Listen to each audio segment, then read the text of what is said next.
Hi guys. सो जैसा कि मैं आपको हमेशा कहता हूँ कि विवेक गुप्ता की गहरी सोच आपके लिए हमेशा एक डिफरेंट पर्सपेक्टिव लाने को है, और उसी सिलसिला में एज यू नो कि आज 24 फरवरी 2025 और I am in Goa to attend my niece destination wedding. और शादी जो हो रही है वो मोरजिम बीच के पास हो रही है। एक बहुत अच्छा बीच रिजॉर्ट है रीवा, और शादी के बीच में से मैं निकला तो मैं आपके लिए घूमने आया थोड़ा सा, और अभी नज़र नहीं आ रहा लेकिन आपको देखेगा टेरेखोल फोर्ट। तो इंटरेस्टिंग चीज़ जो मैं आपको हमेशा कहता हूँ कि हम सब जानते हैं कि अब गोवा में 2 एयरपोर्ट हैं, और हम हिस्टोरिकली नॉर्थ गोवा की बात करते हैं तो 3-4 फेमस बीच होते हैं। पंजिम को हम सेंटर मान सकते हैं, सो कैंडोलिम, कलंगूट, बागा और अंजुना।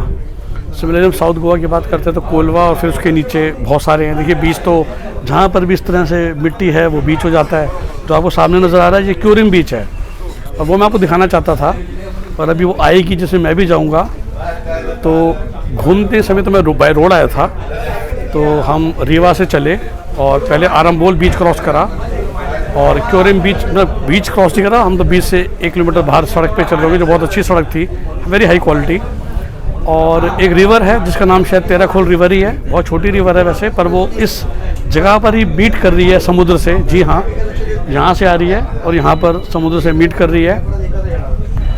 और तो it's again a very interesting scene. वो सारा सामने देखिए उधर पूरा समुद्र है, और ये जो पीछे जा रहा है ये समुद्र नहीं है, ये रिवर का पानी है जो ऐसे आ रहा है, और रिवर यहाँ पर मीट कर रही है। और it's a good cafe, first floor पे हम बैठे हैं, और बहुत अच्छा व्यू यहाँ से मिल रहा है, and very very reasonable pricing. Very very means very very, मतलब कि जो वाइन शॉप पे 65 रुपये का या 60 रुपये का एक छोटी बॉटल मिलती है बियर की, वही लोग यहाँ पर बिठा के 70 रुपीज़ में दे रहे हैं। तो हमने अभी वो थम्स अप पी, 20 रुपीज़ का दिया। आई थिंक वो तो दिल्ली में भी 20 रुपये का ही मिलता है वो bottle. So I think they are actually very very reasonable this cafe. और हम आए तो घूम के थे, we went to Terekhol fort. बहुत छोटा सा फोर्ट था कहने को, और सब पोर्तुगीज़ के ज़माने की बातें हैं। और पर उन्होंने वहाँ पर एक अब होटल बना दिया, हेरिटेज होटल विद रेस्टोरेंट। वहाँ पर भी चाय पी थी, और फिर लंच तो हमने कराया हुआ है। और फिर मैंने ऐसे ही सर्च करा तो पता चला कि जब हम आए थे तो क्या ना बाय रोड घूम के आए थे, बिकॉज लॉट ऑफ वाटर, तो वाटर पे आपका हाथ थोड़ी देर बाद तो ब्रिज होगा नहीं, तो हम घूम के आए थे।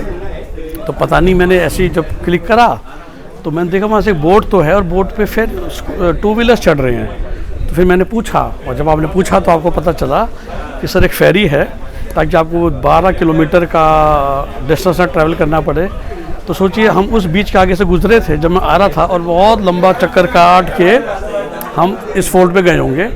और अब एक ये फेरी है जो डायरेक्टली हमको 5 मिनट में पहुंचा देगी। It will save 10 kilometre area. And interesting thing is this ferry is free of cost, not only for the passenger but even for the scooty. अगर आप कार भी लेकर आ रहे हैं और कार को भी चढ़ा देंगे इस पर, so the ticket price is only 10 rupees. तो it is basically government work, because ये फेरी को चलाना, क्योंकि देखिए जब हम घूम के आए तो बीच में हम गोवा से महाराष्ट्र घुसे और महाराष्ट्र से वापस गोवा आए। तो ये पर्टिकुलर एरिया गोवा में है, लेकिन इसके शायद ठीक 2 किलोमीटर पीछे महाराष्ट्र भी आ गया था। जब मैं बाय रोड आया तो बेसिकली पहले मैंने गोवा से महाराष्ट्र में एंटर किया, सारे स्कूटर के नंबर चेंज हो गए थे, और फिर वापस बिल्कुल उधर से जब रोड से आ रहे थे, सो 2 किलोमीटर पहले दोबारा से गोवा के लिए बॉर्डर है। और अब लेकिन जब हम यहाँ आए, फेरी की वेट कर रहे थे, सॉ दिस कैफ़े, एंटर किया, और बहुत अच्छा वो फेरी वहाँ खड़ी है, शायद वहाँ से लोगों को बिठा के यहाँ लाएगी, और फिर जब 2 व्हीलर्स इनफ आ जाते हैं तो चल पड़ती है। तो अब नेक्स्ट टाइम जब वो आएगी तो हम भी चले जाएंगे। अभी 6 बजे का टाइम हो गया, तो फिर इवनिंग फंक्शंस मैरिज के स्टार्ट हो जाएंगे। So again I think overall we talk about North Goa, we talk about South Goa. देखिए ये वाला गोवा थोड़ा सा बोरिंग तो आपको लगेगा, अगर आपको बहुत हैपनिंग चाहिए। बाकी शायद उस बीच पे वाटर स्पोर्ट्स भी होते हैं जो मैं चेक करके आपको बता दूंगा नेक्स्ट वीडियो में।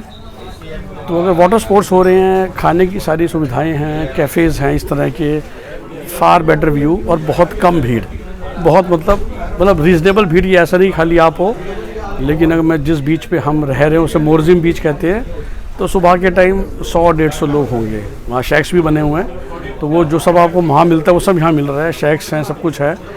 और लेकिन वो जो तो मेरे ब्रदर ने मजाक में बोला कि हरिद्वार की जो हर की पौड़ी वाली भीड़ होती है जो आपको केलंगुड कैंडोली में मिलती है वो नहीं मिलेगी। और काफ़ी फॉरेनर्स हैं यहाँ पर, बिकॉज़ वहाँ पर बहुत ज़्यादा भीड़ हो चुकी है, तो वो लोग शायद यहाँ आना पसंद करते हैं।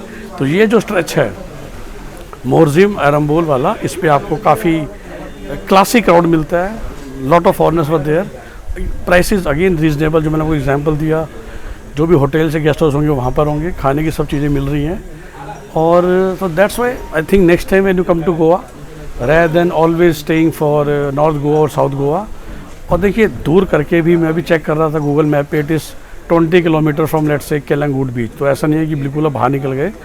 तो जब आप मोपा एयरपोर्ट पे उतरोगे, जो नया एयरपोर्ट है, तो वहाँ क्योंकि वो जो एयरपोर्ट है वो पहले पड़ता है, राइट। तो उस एयरपोर्ट से तो यहाँ पहुँचना ज़्यादा जल्दी है, तो सेम टाइम में आप यहाँ और केलंगुड पहुँचेंगे। तो अगर आपको वो नहीं चाहिए कि नाम नहीं चाहिए और आपको बीच लाइफ, साफ बीचेस, आपको अच्छा खाना, अच्छा पीना और वो सब चीज़ें चाहिए, रीज़नेबल प्राइस, तो यू कैन कम हेयर। जैसा मैंने कहा ये फेरी भी करा रहे हैं, हाँ वो पंजिम वाला जो मेंडोवी रिवर का रिवर क्रूज़ होता है वो, उसके लिए तो आपको फिर पंजिम ही जाना पड़ेगा, जो यहाँ से आपको थोड़ा सा दूर महसूस पक्का होगा। तो यहाँ से वहाँ जाने में आपको 1.5 घंटा लग जाएगा। तो आप 3-4 दिन के टूर पे हैं तो आप ये कर सकते हैं कि यहाँ स्टे कीजिए, जो हमारे साथ हो गया है मोपा एयरपोर्ट वाला, और यहाँ पर आराम से कीजिए और रहिए। फिर एक दिन के लिए आप उस तरफ जा सकते हैं कैब करके या जैसे मर्जी। और मेन मार्केट में तो बड़े सारे ट्रैवल एजेंट भी थे जो वही टूर बसेस चलाते हैं for south Goa tour and north Goa tour. So this is like north most Goa. जैसे मैंने कहा कि हम तो महाराष्ट्र में एंटर करके आए हैं, so it was also fun to cross the border. कुछ खास था नहीं, 2 बैरियर लगे हुए थे। तो this particular place is right in the border of Maharashtra. So once again very beautiful, मज़ा आया। और उसके मुकाबले कम भीड़ है, लेकिन जिसको अगर आपको भीड़ चाहिए, धक्का मुक्का चाहिए, वो यहाँ नहीं मिलेगा। और वही जो मॉल रोड वाली फील है, जो कोलवा की रोड पे जब आप चलते हैं, कलंगुड की रोड पे चलते हैं, तो वो जो अगर वो देखना है तो वहीं जाइए। लेकिन अगर बीच लाइफ एंजॉय करनी है, सिर्फ अच्छा खाना पीना है, रिलैक्स करना है, तो this is the best place to stay. And then ये है कि फिर एक दिन के लिए आप पंजिम का अगर आपको रिवर क्रूज एंजॉय करना है या साउथ गोवा में जाके देख के आना है, ना ऐसा कुछ खास नहीं है। वैसे मतलब बीच सारे सेम होते हैं। तो वही मैं भीड़ देखनी है तो बात अलग है, नहीं तो बीच, वाटर स्पोर्ट्स, खाना पीना, रहना, वो सब आपको यहाँ पर वहाँ से बेटर मिल जाएगा। That I can assure you. Okay, so do give a try. और आई थिंक मैं भी शायद कभी ना आता। वो बस वही होता है कि हमारी नीस ने ढूंढा शादी के लिए और डेस्टिनेशन वेडिंग का स्पॉट यही था। क्योंकि इस तरफ आए हैं पहली बार, मेरा भी 10th ट्रिप है गोवा का, आए तो पता चलता है। और वही मेरा काम है आपके लिए वो चीज़ें प्रेजेंट करना जो आम लोग नहीं कंसीडर करते। Have a nice day, bye bye. Subscribe to this channel for interesting insightful things always in life. Bye bye.